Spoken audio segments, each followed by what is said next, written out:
ibitwikiriye inyuma. Kenisi sarere kwa buri Kenisi ajya yigisha n'ijambo ry'Imana. Reka uriya ajya yigisha n'ijambo ry'Imana.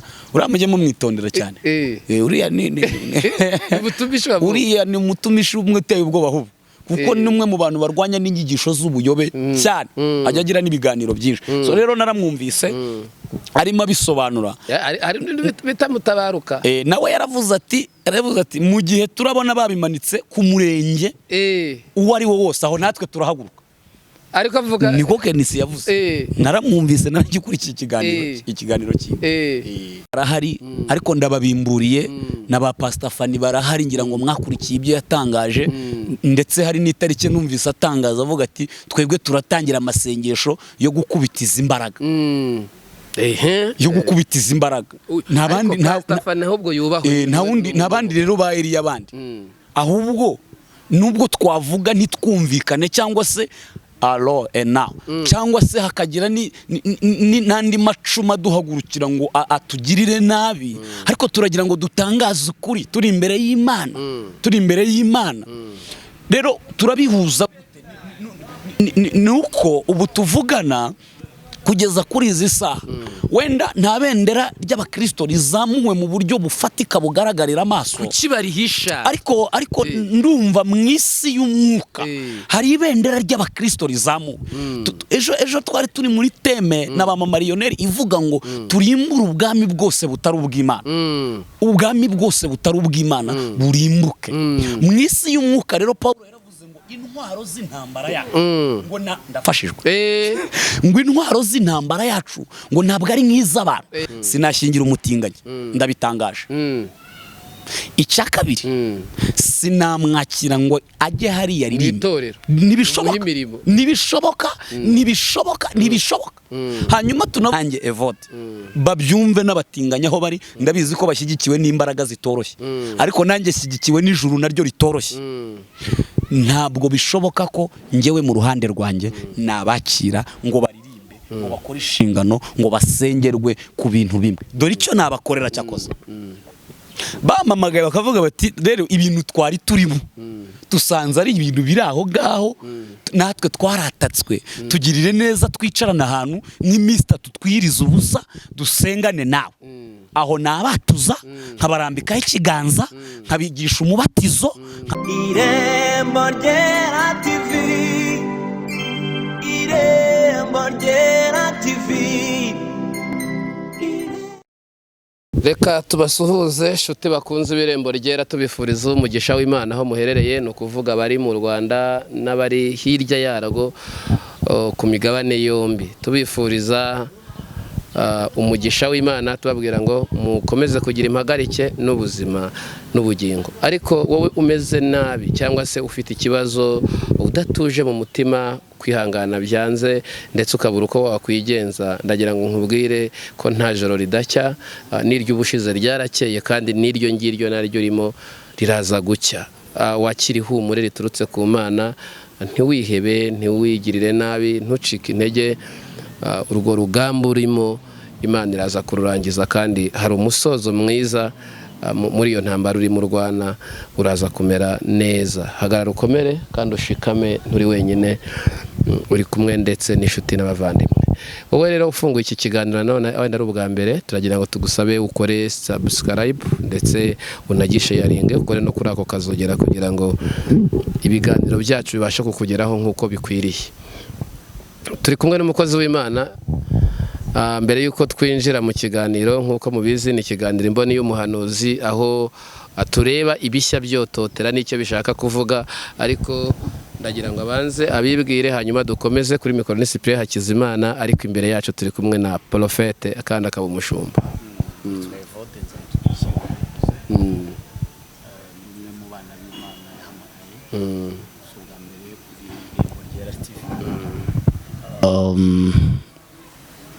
Turi kumwe n'abantu benshi ku Irembo Ryera TV, kandi bagiye bakunda ibyo dukoreraho, bakifuza ko twagaruka kugira ngo tugire icyo tuvuga ko kiri ku mutima w'Imana. Imana rero iduhana umugisha, turanezerewe kugaruka hano hantu, n'umugisha ukomeye. Yego Imana ihimbazwe. mbere yuko twinjira mu kiganiro nyirizina ndagira ngo n'ubundi ubanze udushyire imbere y'Imana hanyuma twinjire muri ayo mavuta Imana ibahaye. Turagushimiye asante mu izina rikomeye rya Yesu, mu mbaraga z'umwuka wera. Uri Imana iteye ubwoba, uri Imana itinyitse, uri Jehova Rafa, uri Jehova Nisi. Uyu mwanya turi imbere y'iri tangazamakuru, uduhe iby'ubwenge n'iby'ubwiru bwawe, kuko isi yoramye kandi abenshi basinziriye.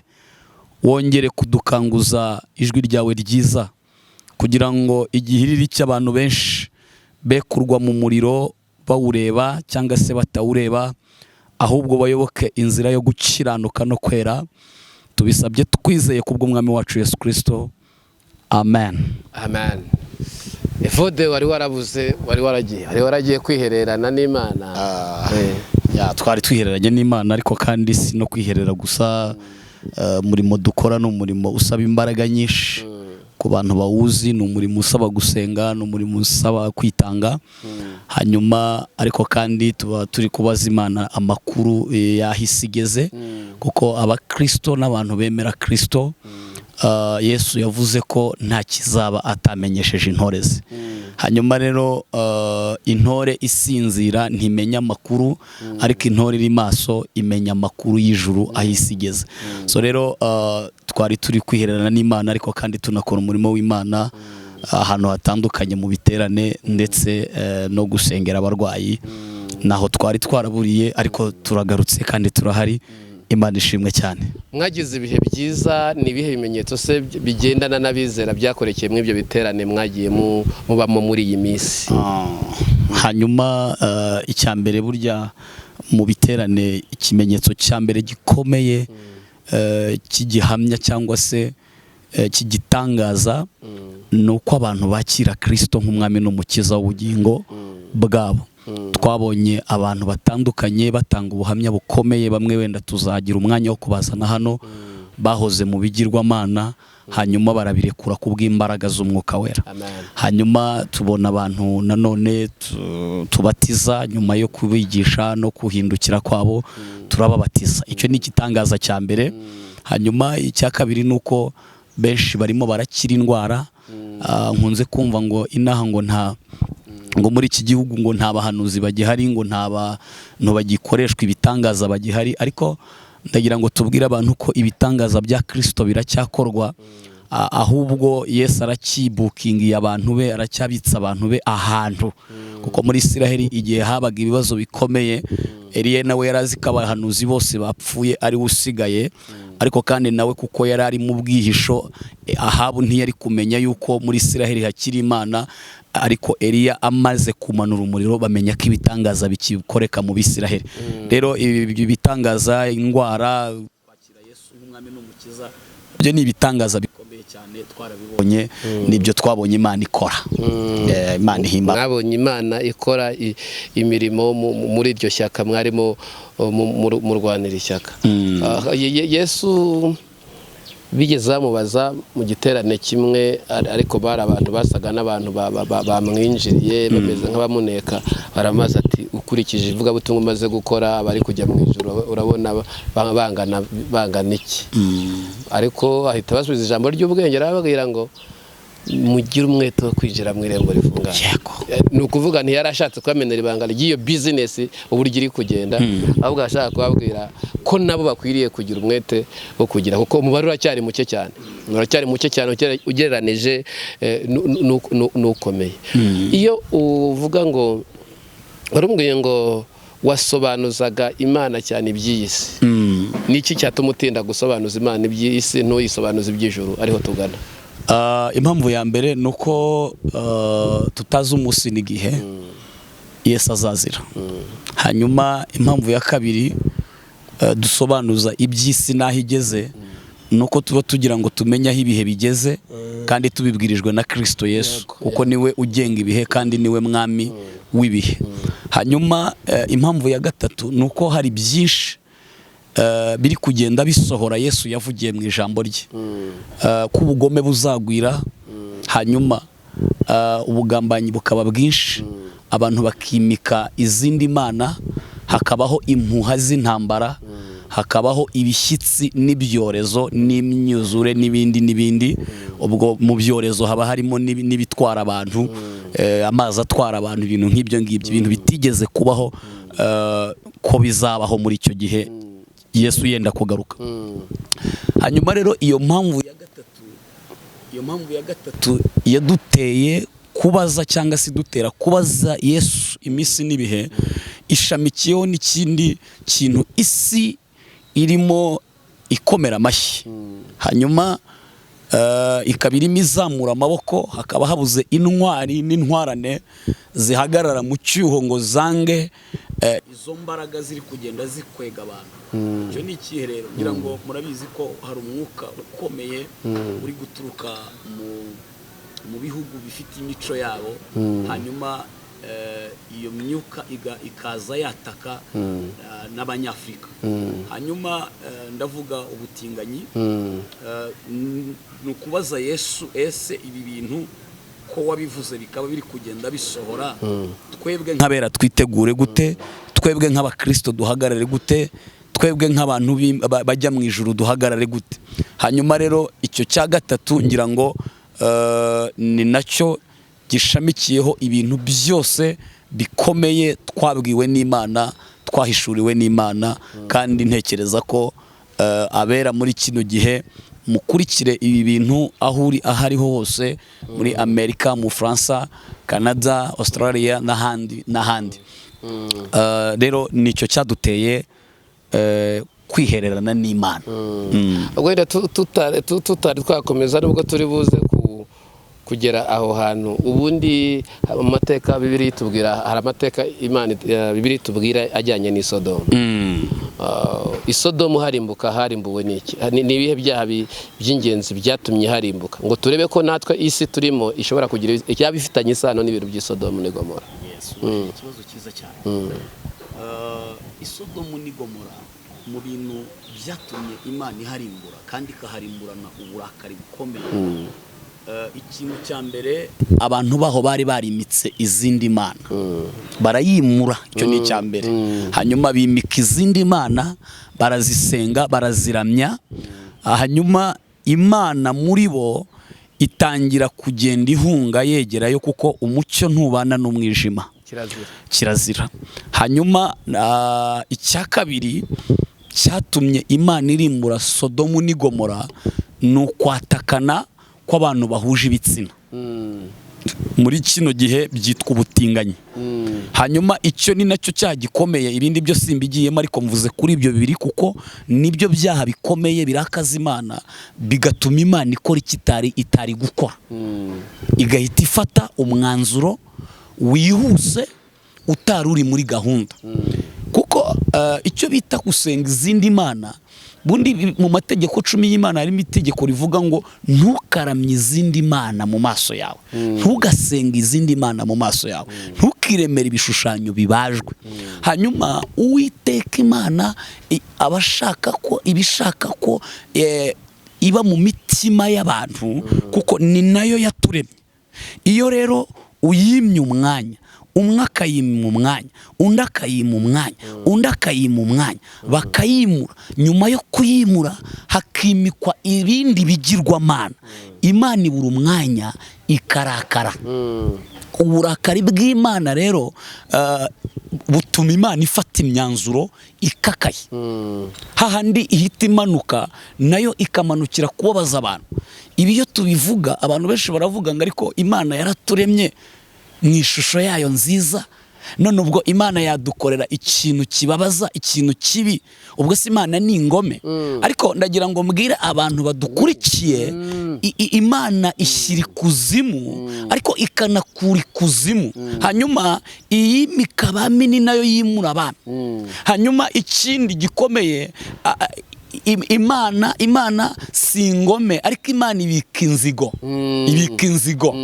ibika inzigo kuko mu byahishuwe Yohana mu bice 16 ku murongo wawo wa 4 aravuga ngo marayika wa gatatu asuka urwabya mu nzuzi n'imigezi n'amasoko ngo nabyo bihinduka amaraso ngo hanyuma ngo numva marayika w'amazi avuga ati wawera we uhoraho kandi wahozeho ngo uri umukiranutsi ngo kuko ngo amategeko n'amateka yawe ngo ari iby'ukuri ngo bavushije amaraso yabera ngo bica n'intumwa ngo nawe bahaye amaraso ngo abari yo ibyo ni ibiki bizaba ni igitorero rizaba ryamaze gutaha ariko si byo nashakaga kujyaho nuko nari mbizanye ngo abantu bumve ko Imana irahemba ariko ikanahana hanyuma mu byahishuwe 22:12 haravuga ngo ndaza vuba nzanye ingororano kugira ngo ngororere umuntu wese bikwiranye n'ibyo yakoze aravuga ngo ndi Arufa na Omega itangiriro n'iherezo hanyuma mu ngororano rero habamo ingororano ebyiri mu kuboko kw'Imana habamo ingororano ebyiri habamo ingororano y'umuntu warinze ibyo kwizerwa akabikirwa ikintu cyitwa ikamba ry'ubugingo doshi anos elebion tarapisa habamo indi ngororano rero ikomeye mbi cyane mu kiganza cy'Imana habamo ingororano z'inkozi z'ibibi z'abanyabyaha abantu banze umusaraba abantu banze agakiza abantu banze kwemera habamo ingororano rero yitwa igihano icyo ari cyo cyose murabizi ko nta gihano kiryoha icyo ari cyo cyose hanyuma rero ibyo bintu bibiri icyitwa kwimura Imana bakimika izindi Imana no gutingana kwabo isodomu n'igomora Imana yararakaye irangije iravuga ngo gukiranirwa kw'abantu kunciye mu maso kuntambutse mu maso bibutsa abantu ko Imana yera kandi Imana ibishaka ko tugendera mu nzira y'ukuri n'ubugingo ariko kandi tukagenda tuva muri uwo murongo Imana yaduhaye hanyuma umubyeyi yakubwiye ngo caha ntuhace byanga bikunda akanyafuka kugeraho rero ibyo byaha bibiri byonyine niyo twaba ari byo tuvugaho kuko ibindi byo ni ibisanzwe Imana irababarira yeza ibyaha ariko ikintu cyitwa kwendana kw'abahuje hanyuma ikindi cyitwa kwimura Imana unibuke ko Eliya manura umuriro muri Isiraheli iki kintu cyitwa kwimura Imana nicyo cyari kiri muri Isiraheli nicyo cyari cyahabaye abahanuzi ba Bayali b'umwamikazi w'umugore wa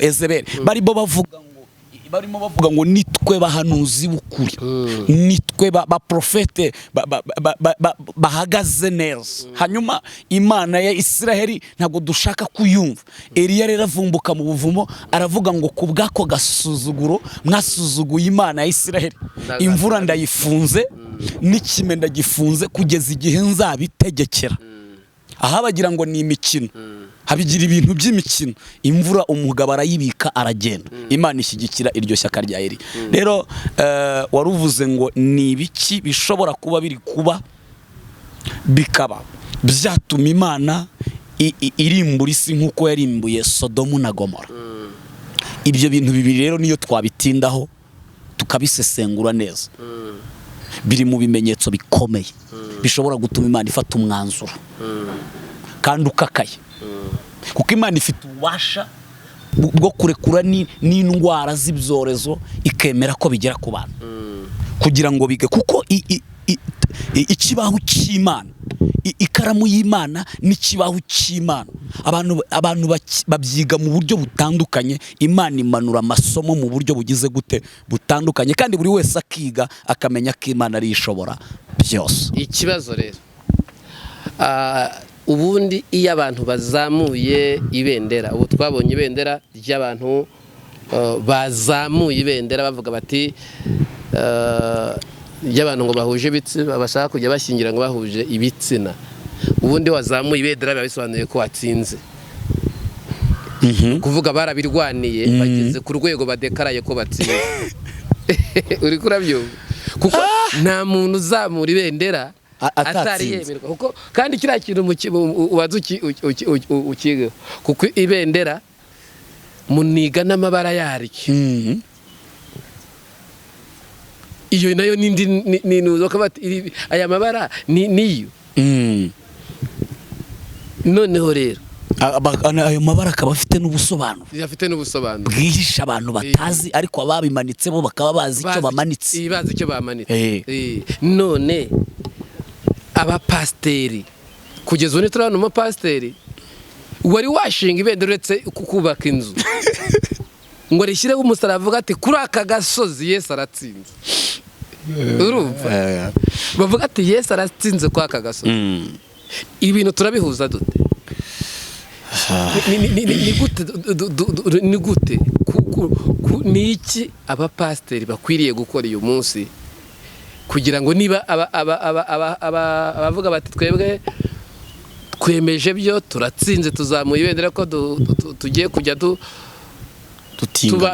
tubana umuntu agiye kujya abana n'uwashaka ariko mwebwe ntimurazamura ibendera rigaragaza ko Yesu yatsinze muryamye he muri hehe Eliya nindi ari uruvumbuka ahantu akagira ibintu agira ntujye kure Eliya yaje nubwo Eliya ari kuvuga nituze ariko Eliya yaje Yesu mu gihe cye hari igihe abafarisayo bamumereraga nabi n'abasadukayo kandi biyunze na politike y'icyo gihe Yesu akagera ubwo avuga ngo umubibyi yasohoye imbuto ngo zimwe zigwa ku kara izindi zigwa mu butaka bubi izindi zigwa mu mahwa izindi zigwa mu butaka bwiza zera 100 n'izindi bityo rero nta wundi Eliya uri buze ba Eliya barahari ariko ndababimburiye na ba Pastor Fani barahari ngira ngo mwakurikiye ibyo yatangaje ndetse hari n'itariki numvise atangaza avuga ati twebwe turatangira amasengesho yo gukubitiza imbaraga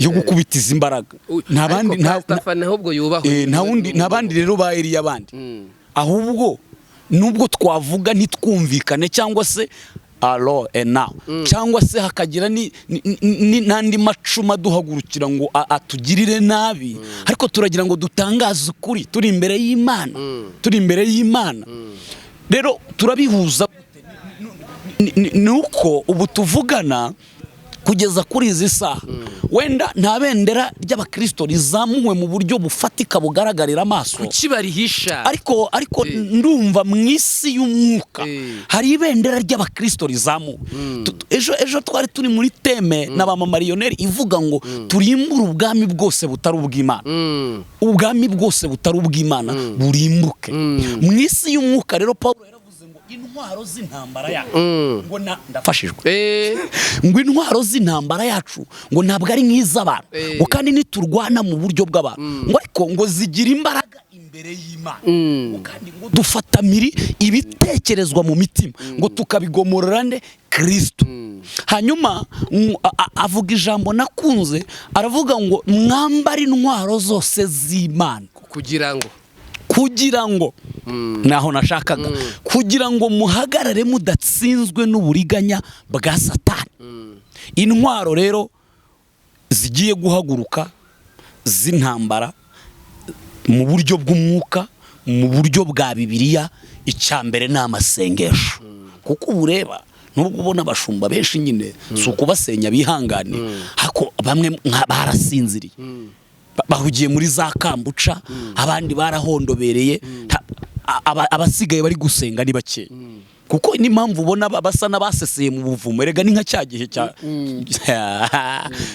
impamvu ubona ntabari kuvumbuka ngo bavuge bati ibi bintu rero twebwe nk'abakristo nk'abantu bajya mu ijuru nk'abantu bafite uburenganzira natwe bwo kuvuga ko dufite umuco w'igihugu cy'ijuru n'umuco w'igihugu cyacu nuko bamwe bari mu buvumo ikindi nta ntwaro bakigira mu buryo bw'umwuka bari kuvuga bati renda tubivuzeho iyi myuka yabishobora kutwataka natwe tukisanga kuko twahondobereye byaducanze we witeguye gupfa none se umukristo ahubwo utiteguye gupfa ninde ubu tuvugana iyo abantu bari kureba iyi saha igeze gucyura umugaragu wawe nta kintu bitwaye na busa kubera ko impamvu ya mbere nuko ubu tuvugana iyo umukristo nyakuri apfuye cyangwa se asinziriye abaruhutse Bibiliya iravuga ngo baruhuke imiruho n'imihati umwuka ati igisubizo rero ni hanyuma uriteguye ibyo ariko nibyo Pawulo yavuze ati giye niteguye no kugwa i Yerusalemu. niko bimeze ubundi ubwo nibwo bukristo. Umusirikare nyawe apfira igihugu cye, umusirikare nyawe avuga ukuri ko kuri kw'igihugu cye, ano ena agaharanira ishemwa ry'igihugu cye. Rero igihugu cy'ijuru nta bandi bambasaderi gifite nitwe kandi birababaje kubona abantu bakiri bato nkatwe aritwe duhaguruka kuvuga ibi abatubanjirije mu muhamagaro bacecetse batuje. Bamwe bavuga ko ngo n'ubwenge, abandi ngo n'ubuhanga, ariko si ubuhanga, n'ubupfu. Kubera ko niba ubwami bw'Imana bwegereye, dukwiye guhaguruka tukavuga ukuri uko byagenda uko ariko kose. Kuko uwo wanyica nawe ejo azapfa. Nuko gahunda imeze. Kandi ngo abapfira mu mwami Yesu cyangwa se nituzamurwa tukuwe mu isi tuzagaruka gucira imanza abo bo mu isi turi kumwe n'umwami Yesu duhagarariye Yerusalemu. Ngo ibibazo byose tuzajya tubazwa, icyo gihe ni Yesu uzajya bisubiza. Rero n'umundi uwangirira nabi none ejo nanjye nzamugarukira mu bundi buzima. Uzagaruka uri umumarayika. Nuko bimeze ni mu bundi buzima. Noneho mubwira ati okay, wakoze ibi n'ibi, noneho sasa rero mu muriro. Ukwiriye gutanga inama ki ku bandi ba pasiteri? Inama ya mbere ni binjire mu masengesho, bambara intwaro, turwane mu buryo bw'umwuka, turwane mu buryo bw'ubwenge, turwane mu buryo bw'ubwiru. Hanyuma icya kabiri ni bahaguruke bavuge ijambo ry'Imana icyo rivuga, bavuga ibyaha by'isodomu n'igomora, bavuga uburakari bw'Imana, Imana irakara byagenze gute, ese irakayikora iki. Ibyo babisobanurira abantu. Hanyuma nuzajya agwa mu mutego wa shitani ajya amenya ngo yarabwiwe. Kuko biravuga ngo abantu banjye bapfuye bazize kutamenya. Kandi simbivuga nkaho nihonga cyangwa se nca hirya no hino, kuko hari abantu bakritika bino bintu bya gikristo, ariko nta kintu bitwaye, kuko Yesu yaravuze ngo niba bagize gutya igiti kibisi ngo icyumye bazakigira gute. Rero abashumba, abahanuzi muvuga ko muhanura muhagararanye n'Imana. Ubu nicyo gihe ngo turimbure ubwami bwose bw'abakonikoni n'ubwami bwitwikiriye Imana bubeshya kandi bufite ibigirwamana. Nicyo kintu navuga, nta kindi narenza aho ngaho. None se ni ukuvuga uyu munsi abantu bakoze itsinda bararigaragaza, baremera, baravuga ati twebwe uburenganzira bwacu turabukeneye, baje kwaka serivisi yo kubashyingira ntiwakwemera. Jewe rero utaririrwa unabimbaza ibyo ngibyo, usibye no kubashyingira ngiwe no kubakira mu itorero. Hari abapotre nabonye muri kino gihugu nk'aba Mutabazi n'abandi ko babakira bakabashyira no ku ruhimbi bakaririmba. Mu gihe ngihumeka umwuka w'abazima, mu bintu narahiriye no kurinda umukumbi. Ikirura cyose cyakwinjira mu mukumbi ntago twajya mbizi, keretse ubwo ntariho bakinjiramo nge nabaye nk'intumbi ndaho ngaho nanjye narumye nk'abandi. Ubwo intumbi ni mu buryo bw'umwuka mvuga, ariko ubu tuvugana sinashingira umutinganyi, ndabitangaje. Icya kabiri sinamwakira ngo ajye hariya ririmbe. Nibishoboka.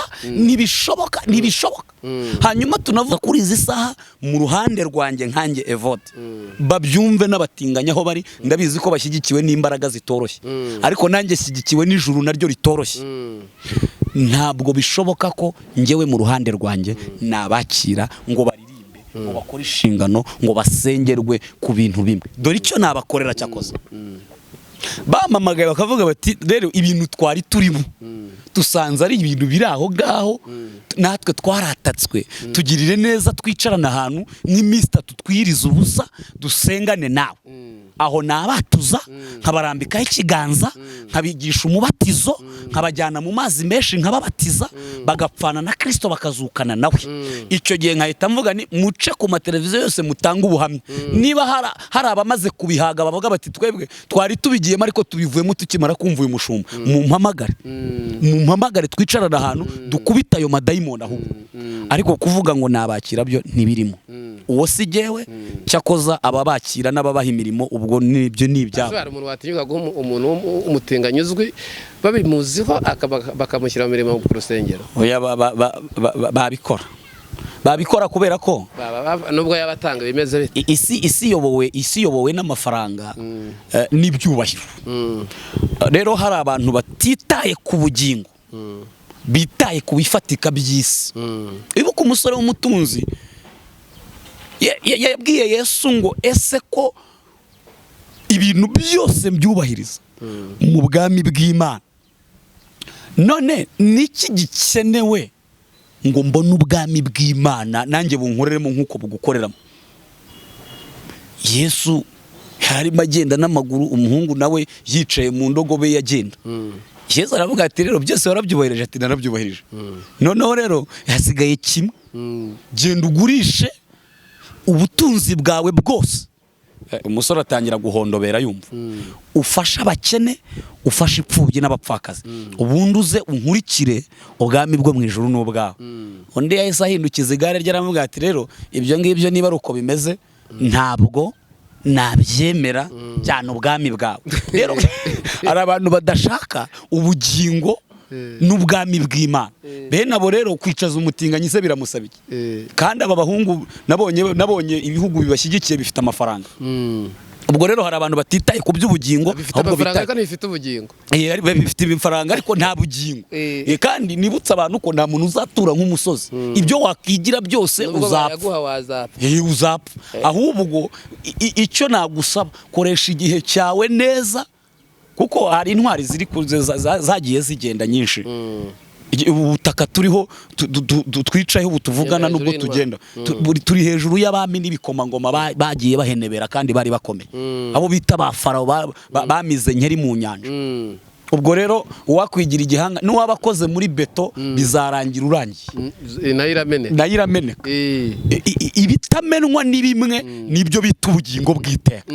Umugabane utazabura ni ubugingo bw'iteka ryose. Rero umutinganyi we sinamwakira rwose, bazarwariza ahandi, jewe ntihazagire n'umpropoza ku bijyanye n'ibyo ngo gukorana. Erega ubu hari n'abazungu benshi badusaba ngo batere inkunga amacaci tuba turimo, tukabangira mukabangira bitewe nuko mwavumbuye ko ari twavumbuye ko byihishwe nyuma yuko bari kuzana ibyo, ariko nyuma bakazazana n'ubutinganyi bwabo bakabwinjiza mu bera b'Imana. Erega system iri sataniste, satani nta kindi akora. Satani ibye ni ugushukana. Uyu mwuka uriho n'umwuka uravuga ati jewe sinshobora kuzemera na gato basezeranya no kubajya. Ariko se tuvugishije ukuri, ubundi hari n'ibintu ntekereza nkaseka. Hari umuperezida Musegere aherutse kuvuga ati uwo umugabo uzaryamana n'undi mugabo bakabyara umwana bakamuzana bakamunyereka, aho nanjye nzayamanika. Umuhungu we nawe aravuga ati rero ku isi nta kiryoha, ku isi nta kintu kiryoha nk'umugore. Bamwita General Muhozi. Aravuga ati ahubwo reka mbereke, ahita afata uwo aramusoma. Aravuga ati ibyo byo rwose, ati kitazakunda muri iki gihugu muzarimanika handi, muzabimanika handi. Atari ko umugore araryoha. Kandi na Bibiliya yeregira bihamya ngo Imana ire mu muntu ngo ibona ko atari byiza ko aba wenyine. Imana ntiyari yoboye gufata undi mugabo ngo imureme nanone ameze nk'aho ari murumuna wa Adamu, ngo ibahuze ivuga ati rero mwebwe ni mwendane, ni mukundane, kuko ndi Uwiteka Imana. Nawe yarabirebye aravuga ati reka ndeme ikindi kiremwa cyashimisha umugabo kandi nacyo kikishima kibonye uwo mugore. Noneho rero uwo perezida aravuga ati rero niba byaro cyakoza nanjye nunze muri iryo jambo, nibaramuka mbonye hano wenda bagahagarara nk'ara muri rompuwe mu mujyi, bavuga ati tugiye se hashika, tugiye kubyara badupime, twebwe twaratwise, bakabisohora neza bakavuga bati yanabyaye, bakamuzana aho wenda tuzamenya ko Imana yahinduye umugambi wayo ari umugore ariko jye sinabyemera. Oya ndi kuvuga umugabo ku mugabo kuko umugore hari inkorano umugabo uzaba wabyaye yabyaranye n'undi mugabo babyaye umwana kuko umugore we yatubeshya akavuga ngo n'undi mugore babanaga kandi yarayikuye ahandi. Ariko icyo gihe twanasenga tukabavumbura ntitwagera kurusha n'umwuka we ntitwajya kurusha n'umwuka we ikimenyetso kwemera ni icy'umugabo. Ubwo rero hagati aho ngaho ubwo nanjye mu by'ukuri umugabo uzaryamana n'undi mugabo bakendana bakabyara umwana sawa muzabajyane kamera televiziyo Rwanda zigende KISFM zimanuke na ba Irene muri Ndahabi bamanuke bagende mu mwerekezeho kamera tumenye ngo ibi byagenze gutya na gutya baduha amakuru yuzuye. Icyo gihe rero tuzahira. Hariho umunyamakuru utagira ubwoba bita Kenisi sinzire barigeze mu kiganiro cye. We muntu uvugisha ukuri. Rani mudahusha. Haryo uramuzi no? Ndamuzi Kenisi ndamuzi. Ni ukuvuga Kenisi ibi nawe ntagabye bishyigikira. Ariko hari abapasiteri benshi batavuga. Nta bishyigikiye yanabisobanuye neza sibyo ko inaha nyine ubyanga bikunda buriya icyo twe turi kuvuga nuko wenda imyuka yabimanitse muri rira darapo niyo turimo turwana nayo tuvugana kuko abantu bari kubona igitambaro gusa ariko byanga bikunda gifite undi mutongero. Ibyo nibyo twe turi kuvuga ariko kugeza ubu nuko byasatiriye nyine bikaba bimanitswe hafi yacu kuko impamvu mvuga ko ari hafi yacu ambasade y'igihugu iri ahantu ubwo butaka bubari ubw'icyo gihugu. Ariko mu gihe nanone ubu tuvugana twabona rimanitse hano mu mujyi rikamanika bakarishyira convention. Icyo gihe bwo abo bapasiteri nabo bahaguruka bakavuga ariko ubu twe turi kuvuga turi abanyamwuka abari kuvuga ni abanyamwuka bamaze kumenya ko ibyo ngibyo bifite indi myuka ibitwikiriye inyuma. Kenisi sarere kwa buriye Kenisi ajya yigisha n'ijambo ry'Imana reka uriya ajya yigisha n'ijambo ry'Imana uramujye mu mwitondera cyane uriya uriya ni umutumishi umwe uteye ubwoba ahubwo kuko numwe mu bantu barwanya n'inyigisho z'ubuyobe cyane ajya agira n'ibiganiro byinshi. So rero naramwumvise arimo abisobanura ari bitamutabaruka nawe yaravuze ati mu gihe turabona babimanitse ku murenge uwo ari wo wose aho natwe turahaguruka. Ariko avuga niko Kenisi yavuze naramwumvise naragikurikiye ikiganiro cye kandi no mwigisha mu bintu byinshi.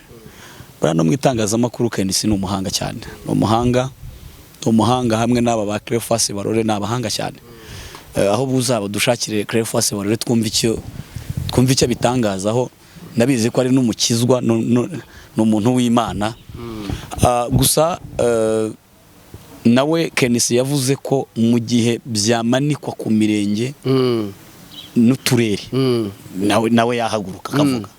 Niyo mpamvu rero nk'ubwa ko ari umwigisha nawe buriya asoma Bibiliya arasoma cyane arasoma Bibiliya. None se yavugaga iki cyangwa afite abana b'abakobwa avuga ati ntibagishatse? Oya sizo mpungenge gusa ahubwo umuntu usoma Bibiliya abazi ubugingo icyo ari cyo abazi n'ibyonona ubugingo abazi n'ibyonona ubugingo nibibumerera nabi iyo rero bibonye byotota biza nawe agira icyo bitangazaho gusa nanamukunze we yavuze ati ndumva nashaka no kubivugaho ibintu byinshi keretse mu gihe muzambonera abo batinganyi barimanitse mu mirenge mu turere ati icyo giheho natwe tuzahaguruka tuvuge icyo tugomba kuvuga ni hahandi nicyo kintu yatangaje. Ariko ngira nashaka kumenya iryo bendera ryegeranye n'irihe rero ntabwo nabikurikiye neza uko byagenda kose wenda kuko ubundi hari amabendera yegerana. Ibendera ry'u Rwanda ryegerana na rya rindi rya Afurika y'Uburasirazuba harya mwe ryunze mwe rya EAC uri burabyumva abo ngabo barizamuye baryegeranya n'irihe uko byagenda kose bagyegeranyije n'irya Satani.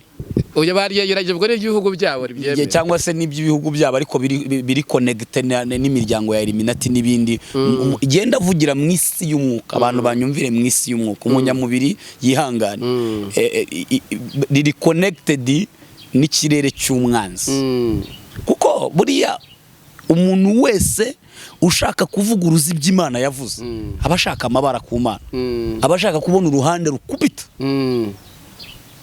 abashaka kubona uburakari bw'Imana bw'inkazi kandi